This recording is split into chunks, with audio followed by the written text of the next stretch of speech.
Welcome to McPlum, simple solutions served daily. In this video, I will show how to make croissant bread at home, only way. Preheat your oven and start by measuring flour and cold butter precisely, then mix into a shaggy dough without overworking.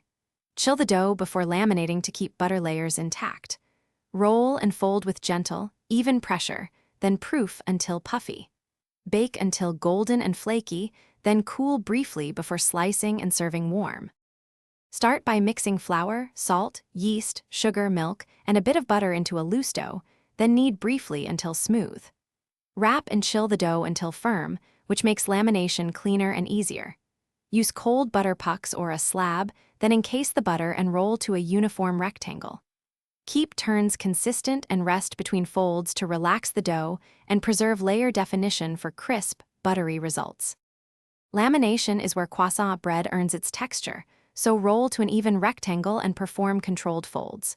Aim for 3 to 4 letter turns, chilling between each to keep the butter solid and the layers distinct. Work swiftly but calmly to prevent warming. When shaping, handle dough gently to avoid smashing air pockets, and let shaped loaves proof until noticeably puffy before baking for an airy, layered crumb and golden exterior. Thanks for watching. Stay juicy and subscribe.